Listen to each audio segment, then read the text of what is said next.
अस्सलाम वालेकुम, मैं हूं शाहजेब खानजादा। इस वक्त शहबाज शरीफ की इत्तेहादी हुकूमत को संगीन मुआशी चैलेंजेस का सामना है और ये मुआशी चैलेंजेस जितने बढ़ते जाएंगे नून लीग का सियासी वोट बैंक मजीद खतरे में पड़ता जाएगा। लेकिन जहां आए रोज मौजूदा हुकूमत के मुआशी चैलेंजेस में इजाफा होता जा रहा है और हुकूमत खुद फैसले ना करके मुआशी बदहाली को बढ़ावा दे रही है, वहीं मुल्क में दहशतगर्दी की ताज़ा लहर ने अमन अमान की सूरत हाल से मुतालिक संगीन खदशात पैदा कर दिए हैं और कलअदम तहरीक तालिबान, जिससे कल तक साबका हुकूमत मामलात को मुज़ाकरात के जरिए हल करना चाहती थी, आज वो पाकिस्तान की सिक्योरिटी के लिए सबसे बड़ा खतरा बन गई है। और मौजूदा हुकूमत ने यह फैसला कर लिया है कि बातचीत से मसला हल नहीं हो सकता और इन तमाम तर मामलात के पेश नज़र पाकिस्तान की सियासी और अस्करी क़यादत सर जोड़कर बैठी।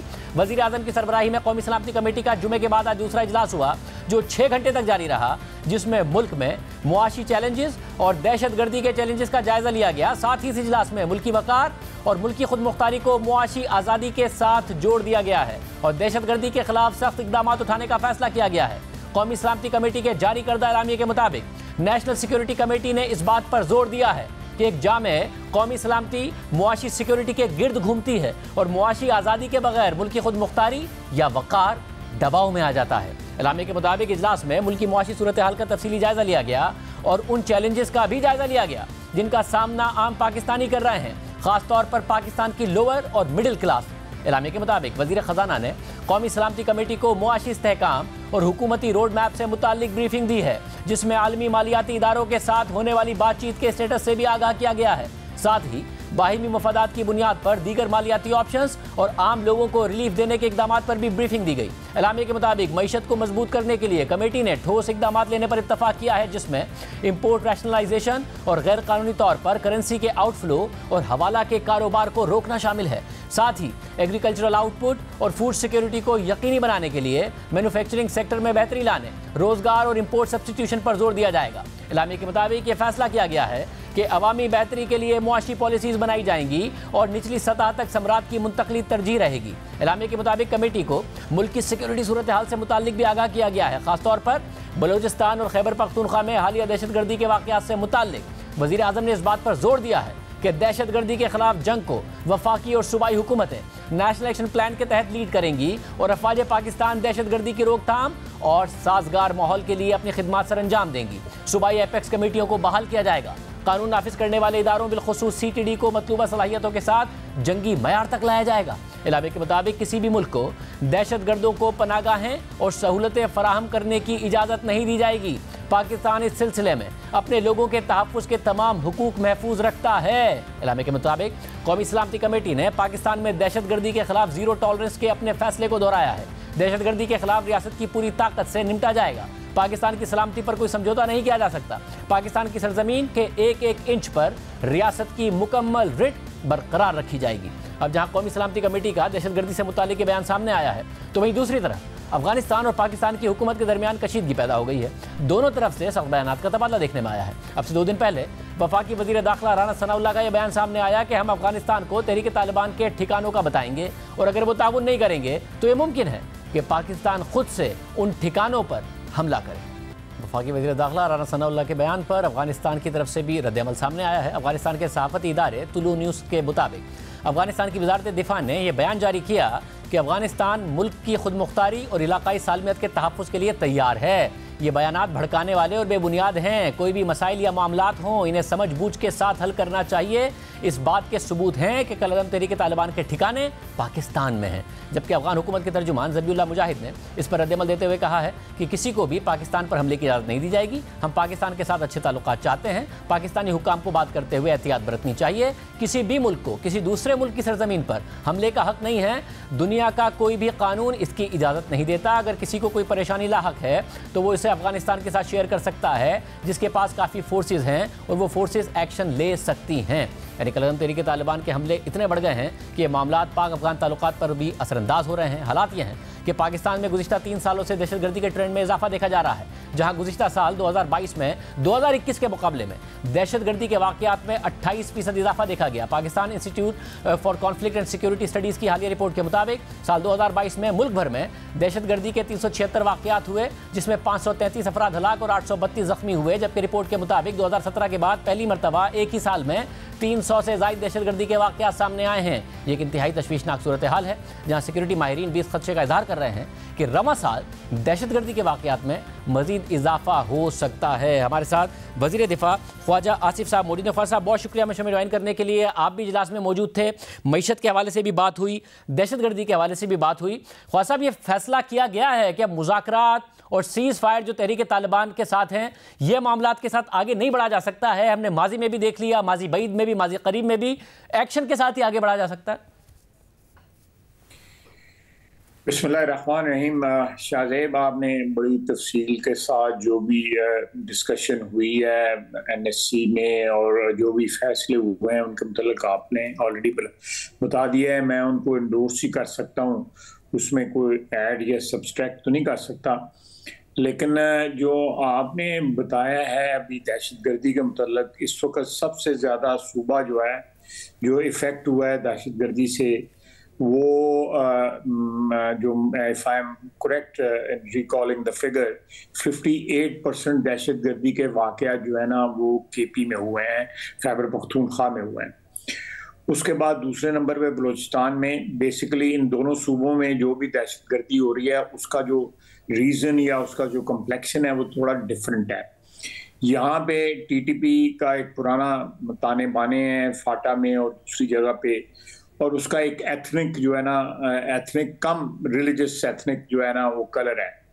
वेयर एज बलूचिस्तान में एक नेशनलिस्ट वहाँ पे जो भी तहरीक है उसका जो भी वॉल्यूम है या जो भी उसकी शिद्दत है वो बेसिकली नेशनलिस्टिक उसका एक कलर है।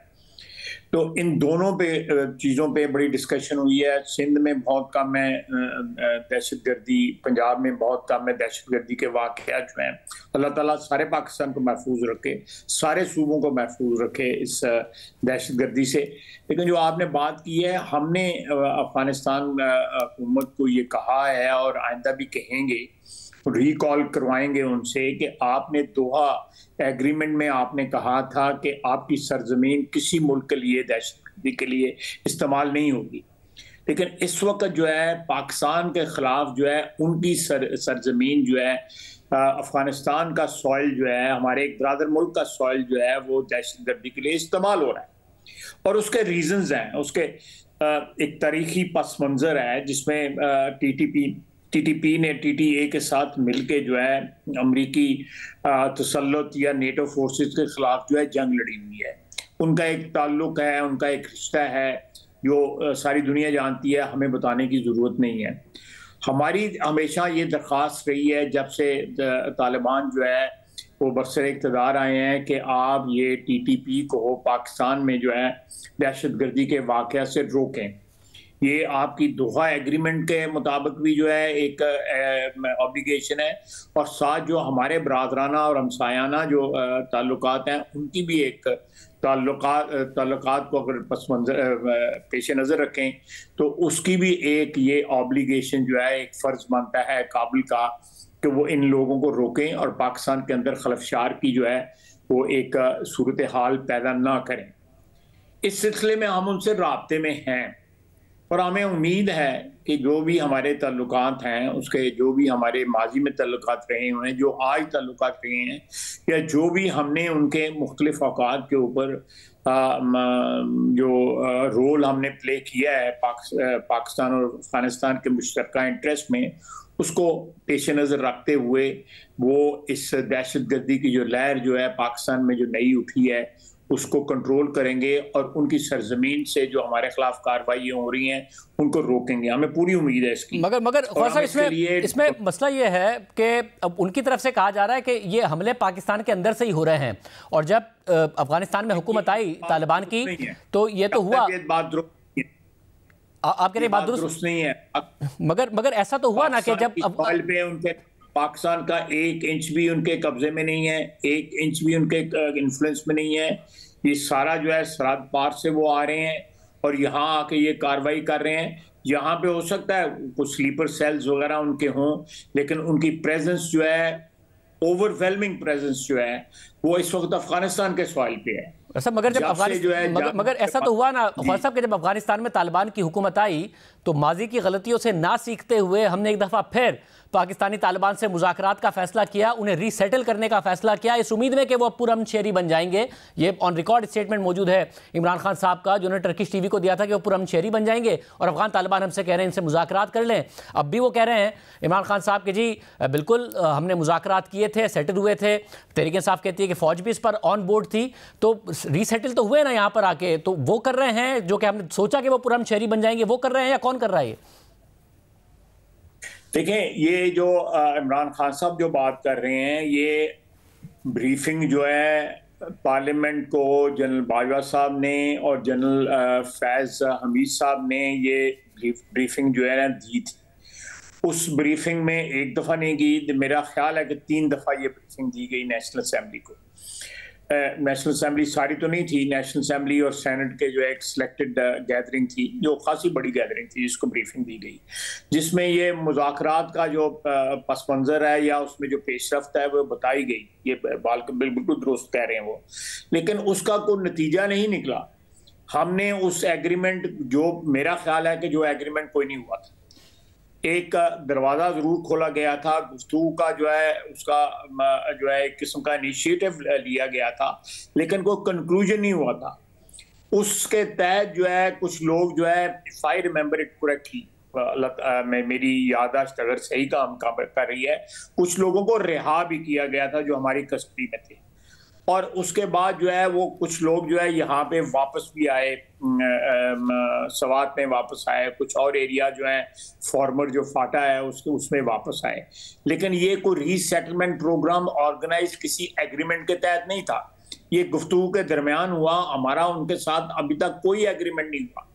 इमरान खान साहब ने ज़रूर कोशिश की, वो बिलीव करते हैं, वो प्रोफेस भी करते हैं, वो बयानात भी देते रहे हैं, माजी में भी दे रहे हैं, आज भी दे रहे हैं कि उनका जो है तालिबान के साथ जो है उनका एक कोई एतमाद का रिश्ता है। लेकिन अगर उनका एतमाद का रिश्ता है तो वो एतमाद का रिश्ता आज मैनिफेस्ट नहीं हो रहा, ना केपी में मैनिफेस्ट हो रहा है, ना कि पाकिस्तान के किसी और कोने में जो है वो मैनिफेस्ट हो रहा है। अगर इस पर भी इमरान खान साहब की तनकीद है, क्यों नहीं हो रहा? खान साहब कह रहे हैं मैंने जाते हुए हुकूमत के आखिरी दिनों में जनरल बाजवा को बताया था कि दहशतगर्दी बढ़ जाएगी, मगर ये सारे के सारे सियासी इंजीनियरिंग में लगे हुए थे। जब इदारे सियासी इंजीनियरिंग में लगे होंगे तो दहशतगर्दी पर तवज्जो कौन देगा? वो कह रहे हैं मुझे अपने आखिरी की दौर में ही था कि दहशतगर्दी बढ़ जाएगी, मुझे बड़ा डर था, मैं बार बार कह रहा था, मगर सियासी इंजीनियरिंग में लगे हुए थे।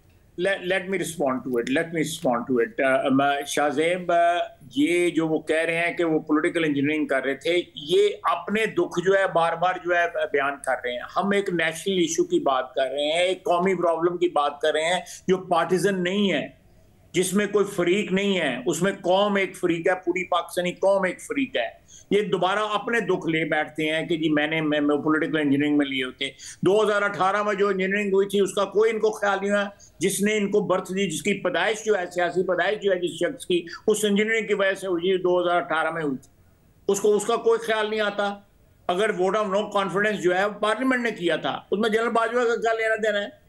ये बात तालिबान की हो रही है और वो अपना रोना शुरू कर दिया इमरान खान ने। ये कहाँ की मुहिब्बुल वतनी है? ये साबिक वजीर आजम है, कोई इस पे शर्म या कर ले कि साबिक वजीर आजम हुआ है, गुफ्तगू करते हुए इस चीज का तो ख्याल करें। मगर सब आज नेशनल सिक्योरिटी के एलामिया में तो है ना कि इस बात पर इत्तफाक हुआ है कि तमाम स्टेक होल्डर्स का कंसेंसस डेवलप किया जाएगा ताकि फास्ट ट्रैक इकोनॉमिक रिकवरी हो और दहशतगर्दी के हवाले से भी रोड मैप हो। तो आपको बात तो, और वो वैसे भी कह रही है तहरीक इंसाफ के एक ही लीडर की इज्जत है अफगानिस्तान में और वो इमरान खान साहब हैं, तो आप उन्हें करेंगे, ऑन बोर्ड लेंगे? देखें, बात सुने, हम तो इस नेशनल प्रॉब्लम के लिए जो भी कौमी मसले हैं, उसमें दहशतगर्दी ले लें, इकोनॉमी ले लें, हमने ये कंजर्वेशन के ऊपर, कफायतशारी और बचत के ऊपर, लॉसेस जो है हमारे पावर सेक्टर, उसके ऊपर हम प्रेसिडेंट साहब के पास गए, उनके पास हाजिरी दी। हमने केपी की गवर्नमेंट को राब्ता किया, पंजाब की गवर्नमेंट को राब्ता किया। पंजाब की साथ जो हमारी मीटिंग हुई उसमें उनके एक मिनिस्टर साहब भी तशरीफ लेके आए, हमने सबसे राब्ता किया। हम एक नेशनल कंसेंसस जो है नेशनल प्रॉब्लम पे, जो कौमी मसाइल हैं उस पर कौमी जो है इत्तफाक राय डेवलप करने की पूरी कोशिश कर रहे हैं। हमने कहीं एक्सक्लूड नहीं किया। ये शख्स जिसकी आज का वो कह रहे हैं कि आपने नेशनल सिक्योरिटी कमेटी के इतने अहम इजलास में खैबर पख्तूनख्वा के चीफ मिनिस्टर को नहीं बुलाया जहां सबसे ज्यादा हालात खराब है। मेरी बात सुने, मैं आपको बताता हूँ।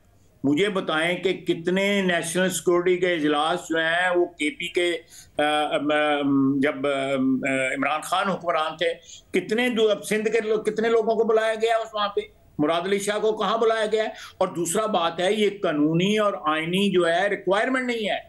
नेशनल सिक्योरिटी कमेटी में लोगों को बुलाया जा सकता है, बाय इनविटेशन जरूर बुलाया जा सकता है। जब दहशतगर्दी पे बात होती थी मियां नवाज शरीफ के वक्त, उस वक्त बुलाया जाता था। बल्कि हमने जाके सिंध में जाके, कराची जाके, गवर्नर हाउस में जाके मीटिंगें की हैं, इसमें कोई शक नहीं है। लेकिन there is no obligation on the part of central government के वो सारे सूबों को एलामिया तो कह रहा है ना कि जो सूबाई एपेक्स कमेटियां हैं, फिर सूबाई काउंटर टेररिज्म डिपार्टमेंट है, उन सबको एक्टिव किया जाएगा। सूबों का रोल तो होगा। सूबाई एपेक्स कमेटी नहीं है, सीटीडी जो है एग्जिस्ट ही नहीं करती इसके अंदर। मैं शाहजेब, मेरे भाई, वहां पे जो बन्नू में जो वाकया हुआ है, वहां पे एक आदमी था सीटीडी का, सारे सीटीडी सेंटर के अंदर या जो भी थाना था उनका सीटीडी का एक आदमी था वहां पे फौज ने जाके जाने कुर्बान करके जो है जान छुड़ाई इनका कौन सा आदमी था वहां पे? सूबे का कोई आदमी नहीं था वहां पे। तो चीफ मिनिस्टर जो है जमान पाक बैठा हुआ था, वो तो पेशावर में भी नहीं था। ये क्या क्या बातें करते हैं? ये लोगों को, पाकिस्तानी कौम को बेवकूफ समझते हैं। ये खुद सबसे बड़े बेवकूफ हैं जो अपनी 5 साल की हुकूमत जो है पूरी नहीं कर सके, 4 साल में घर जाके बैठ गए।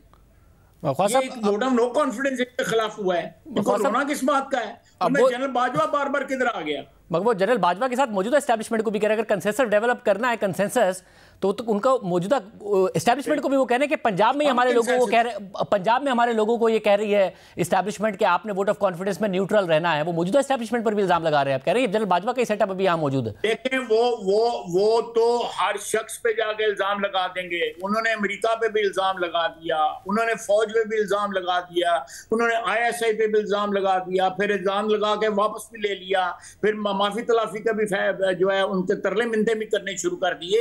उनको तो जब से उनसे इक्तदार छीना है, वो जिस तरह पंजाबी में कहते हैं तरोड़क होती है नशे की, वो तरोड़क हो रही है उनको नशे की, इक्तदार के नशे की। मैं किसी और नशे की बात नहीं कर रहा, नौजुबिल्लाह। तो फिर ख्वाजा साहब, फिर बात आगे कैसे बढ़ेगी? तो ये जो कंसेंसस है, ये माइनस इमरान खान डेवलप करेंगे अगेंस्ट टेररिज्म भी और इकोनॉमिक पॉलिसी भी? हम कंसेंसस डेवलप करने के लिए हर दरवाजे पे जाके दस्तक देंगे। ये मुल्क और कौम का मामला है। हम जाके हर बंदे का तरला करने के तैयार हैं, इस कौम के लिए, इस वतन के लिए, इस मट्टी के लिए। लेकिन किसी की सियासी मसलतों का हम हिस्सा नहीं बनना चाहते। मसाइल है, इकोनॉमी है, दहशतगर्दी है, ये सारे मसाइल जो है, बिजली की चोरी है, बचत है, कफायतशारी है, ये कौमी वसाइल को जो है बचाना, उनको प्रोटेक्ट करना, ये मेरा मसला नहीं है, आपका मसला नहीं है, इमरान खान का मसला नहीं है, नवाज शरीफ, शहबाज शरीफ का मसला नहीं है, बिलावल भुट्टो जरदारी, ये कौम के मसले हैं, ये 22 करोड़ आवाम के मसले हैं। इस सब में मेरे मसले नहीं है। क्योंकि मईशत पर इतनी ज्यादा बात हुई और कहा गया कि जी नेशनल सिक्योरिटी लिंक्ड है मुआशी इस्तेहकाम के साथ, तो क्या IMF का प्रोग्राम बहाल करने और उसके लिए जो सख्त फैसले लेने हैं, उसका फैसला आज हुआ या नहीं हुआ? मैं एक्सप्लेन करता हूँ। देखिए, हम IMF के प्रोग्राम के साथ जो है हम नथी रहेंगे।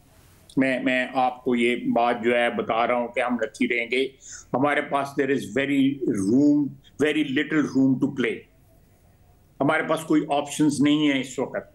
हम जो हमारे दोस्त ममालिक हमारी मदद भी करना चाहते हैं, वो चाहते हैं कि IMF के जो प्रोग्राम है हम उसके साथ रहें। IMF की एक इंटरनेशनल उनका क्लाउड है, उनका इन्फ्लुएंस है, उसकी वजह से हमारे दोस्त ममालिक भी उसी अम्ब्रेले के तहत जो है हमें मदद करना चाहते हैं। हम ऐसे मौजूद हैं हमारे दोस्त जो हमारी मदद करना चाहते हैं, खुल के मदद करना चाहते हैं, ऐसी कोई बात नहीं है। हमें IMF के प्रोग्राम में हमने रहने का जो है फैसला किया। अल्लाह ताला हमारी मदद करे, अल्लाह ताला हमें सुरखरू करे। लेकिन हमें जो सख्त फैसले करने पड़ेंगे, वी विल इंश्योर कि आपने अभी जो जिक्र किया थोड़ी देर पहले, middle class, lower middle class, और जो हमारी जो लोअर मिडिल क्लास से नीचे जो कम इनकम वाले जो तबकात जो हैं, हम उनको प्रोटेक्ट करेंगे। ये उससे उसका अगर जो बर्डन अगर डालना भी हुआ है तो इस वक्त जो मराहत याफ्ता तबका है या प्रिविलेज क्लासेस जो हैं, जो अमीर कबीर लोग जो हैं जिनके पास वसाइल हैं, उनके ऊपर बोझ डाला जा सकता है। मगर ख्वाजा साहब, इसके लिए जल्दी ही कोई प्लान नहीं लाना पड़ेगा? टाइम निकल रहा है, 5 या 8 अरब डॉलर के रिजर्व हैं, अगले हफ्ते 4.8 के रह जाएंगे, पैसे नहीं है हमारे पास। बिल्कुल आप दुरुस्त कर रहे हैं कि ये चीजें जो हम करने जा रहे हैं ये कल जो गुजर गया उस पे होनी चाहिए थी, कल आने वाले पे नहीं होनी चाहिए। आप बिल्कुल दुरुस्त कर रहे हैं, मैं आपसे इत्तेफाक करता हूँ, 100% इत्तेफाक करता हूँ। और फौरी तौर पर होंगे अब ये फैसले? नजर आएगा कि फैसले हो रहे हैं? फौरी तौर पर नजर आएंगे, they will be visible and they will be implemented, बगैर जो एडिशनल बोझ जो है उन क्लासेस पे डालने के जो अफोर्ड नहीं कर सकते, जिनके पास वसाइल नहीं है कि वो महंगाई का जो है सामना कर सकें, उनको प्रोटेक्ट करना जो है स्टेट की रिस्पॉन्सिबिलिटी है, हुकूमत की रिस्पॉन्सिबिलिटी है, रियासत की रिस्पॉन्सिबिलिटी है।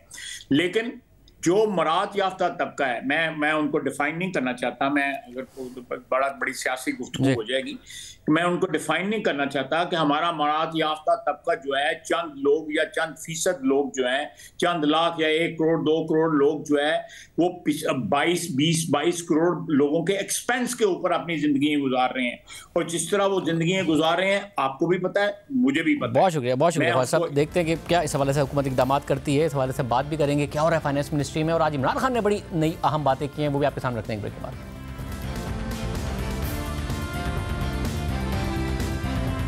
मुल्क में मईशत के साथ साथ सिक्योरिटी की सूरत हाल भी तशवीशनाक हो गई है। हुकूमत एक तरफ मईशत को सुधारने की कोशिशों में अब तक नाकाम नजर आ रही है, खतरा बढ़ता जा रहा है, तो दूसरी तरफ कौमी सलामती कमेटी ने आज अहम फैसले कर लिए हैं, मुल्क की कौमी सलामती को मईशत से जोड़ दिया है। और इन्हीं हालात में इमरान खान बार बार फौरी और शफाफ इलेक्शन का मुतालबा दोहरा रहे हैं। एस्टैब्लिशमेंट से कह रहे हैं कि इस हुकूमत के खिलाफ मेरे साथ खड़ी हो जाओ। साथ ही जनरल बाजवा के साथ साथ मौजूदा एस्टैब्लिशमेंट पर तनकीद भी कर रहे हैं। इल्ज़ाम लगा रहे हैं कि मौजूदा एस्टैब्लिशमेंट तहरीक इंसाफ के खिलाफ दीगर पार्टियों को इकट्ठा कर रही है और पंजाब में भी उनके खिलाफ काम कर रही है। आज एक इंटरव्यू में इमरान खान ने एस्टैब्लिशमेंट की तरफ इशारा करते हुए कहा कि एमकेएम को इकट्ठा किया जा रहा है, पीपल्स पार्टी में बाप को भेजा जा रहा है। इसके पीछे तो यही है। 2018 में एस्टैब्लिशमेंट ने इमरान खान की भरपूर मदद की, उनकी हुकूमत हाइब्रिड हुकूमत कहलाई पर नाकाम हुई। मगर इमरान खान दोबारा चाहते हैं कि उनके मुखालिफ सियासतदानों के खिलाफ फौज उनके साथ मिल जाए और उनके खिलाफ कार्रवाई करे। इमरान खान ने आज ये भी कहा कि मैंने जनरल बाजवा को तौसी देने का सोचा ही नहीं था, लेकिन जनरल बाजवा ने खुद मुझे इसके लिए पैगाम भिजवाए। एक तरफ से इमरान खान ने यह एतराफ़ किया कि जनरल बाजवा को तौसी देना बहुत बड़ी गलती थी, और दूसरी तरफ इसी इंटरव्यू में यह भी कहा कि जनरल बाजवा को इसके बाद भी 2 दफ़ा तौसी की पेशकश की। दिलचस्प बात यह है कि अपनी हुकूमत जाने के बाद भी मौजूदा आर्मी चीफ की तैनाती रोकने के लिए जनरल बाजवा को तौसी देने का मुतालबा इमरान खान कर रहे थे। फवाद चौधरी ने भी तौसी के मुतालबे की तस्दीक की थी और आज खुद भी तस्दीक कर दी।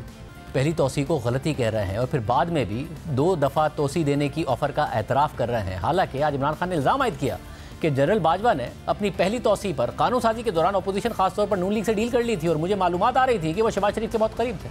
इमरान खान ने आज ये भी इंकशाफ किया है कि अगस्त 2022 की मुलाकात में जनरल बाजवा ने कहा कि आप भी प्ले बॉय थे। मैंने कहा मैं था, मैं तो कभी नहीं कहा कि मैं कोई फरिश्ता था। और इस तरह इमरान खान ने अपनी ऑडियो की तस्दीक भी कर दी। इस पर बात करने के लिए, इन तमाम इशूज़ पर बात करने के लिए हमने तहरीक इंसाफ के रहनुमाओं को प्रोग्राम में आने की दावत दी, मुख्तलिफ रहनुमाओं को दावत दी, मगर कोई तैयार नहीं हो। प्रोग्राम में ब्रेक शामिल करते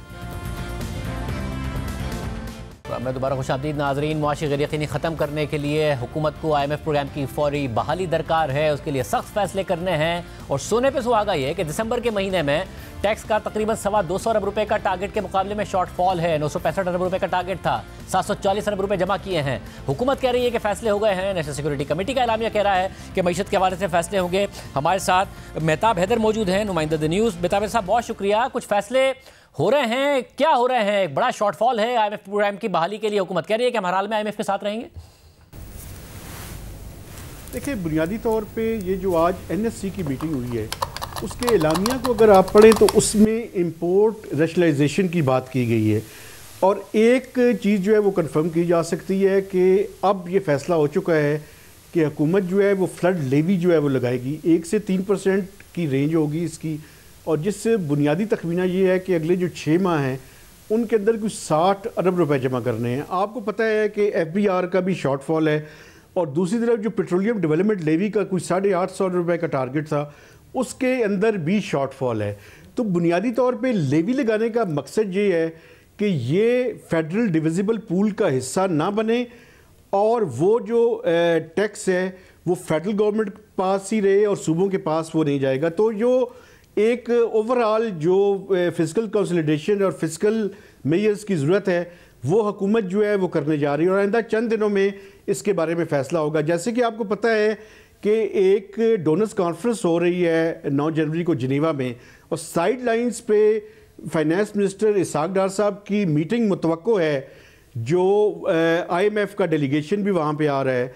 तो वहाँ तक उस टाइम तक ये सारे डिसीजंस करके हुकूमत जो है एक मैसेज कन्वे करना चाहती है कि दे मीन बिजनेस और वो अपने कामों में सीरियस हैं और IMF के प्रोग्राम की रिवाइवल के लिए अमली इक़दाम या तो उस टाइम तक कर चुके होंगे या कम से कम वो फैसले जो है कर चुके होंगे और उनको आगाह करेंगे, जिससे ये उम्मीद है कि IMF का प्रोग्राम रिवाइव करने में मदद मिलेगी। लेकिन मगर बताइए साहब, अब इसमें मसला है कि आपकी अपनी स्टोरीज आई हैं जिसमें आपने बताया कि एक तो सर्कुलर डेट पे बड़ा मसला है, हालिया भी जो टारगेट थे वो नहीं पूरी कर पा रही है हुकूमत, फिर ये भी इतलात आई कि IMF के कोई बहुत ज़्यादा अच्छे ताल्लुकात हैं नहीं मौजूदा फाइनेंस मिनिस्टर से। तो आपको लगता है कि मामला वाकई कहीं ना कहीं तय पा जाएंगे और प्रोग्राम बहाल भी हो जाएगा, किस्त भी मिल जाएगी, पाकिस्तान को अनसर्टेनिटी खत्म हो जाएगी? देखिए, इसके अलावा आपने जो खुद सर्कुलर डेट का कहा, सर्कुलर डेट जो है उसको ख़त्म करने के लिए टैरिफ इंक्रीज करना पड़ेगा इलेक्ट्रिसिटी के अंदर भी और गैस सेक्टर के अंदर भी, मिलाकर कुछ 4 ट्रिलियन के लगभग जो है वो सर्कुलर डेट पहुंच चुका है, जिसमें अगर गैस सेक्टर को सिर्फ देखें तो 1640 अरब रुपए का सर्कुलर डेट वहाँ पे भी खड़ा है। इसी तरह 2.4 ट्रिलियन के लगभग जो है वो पावर सेक्टर का है। एक तो ये डिसीजन करना बड़ा ज़रूरी है, टैरिफ बढ़ाना पड़ेगा और उसके साथ साथ एक वाइबल प्लान देना पड़ेगा। मैं समझता हूँ इसके साथ साथ जो IMF को बड़ा मेजर कंसर्न है वो ये है कि इस टाइम 3 किस्म के एक्सचेंज रेट हैं और IMF के प्रोग्राम में ये कतई नाकाबिले कबूल है। तो इस वजह से ये भी एक डिसीजन है कि हमें एक एक्सचेंज रेट के ऊपर जो है वो जाना पड़ेगा और इसके ऊपर डेप्रिसिएशन होगा या किस तरह से, क्योंकि आप ज़्यादा अरसे तक इस तरह से एक्सचेंज रेट को एक जगह पर नहीं रख सकते। तो ये भी डिसीजन है जो कि हुकूमत को जो है IMF की बहाली के लिए करना पड़ेगा। बहुत शुक्रिया मेहता साहब की गुफ्तगू आपने सुनी। टफ फैसले हैं जो हुकूमत को करने पड़ेंगे। हुकूमत कह तो रही है IMF के साथ रहेंगे, मगर अभी तक हिचकिचाती आई है, मगर अब टाइम बहुत कम रह गया है। आज के प्रोग्राम में इतना ही, दीजिए। अल्लाह हाफ़िज़।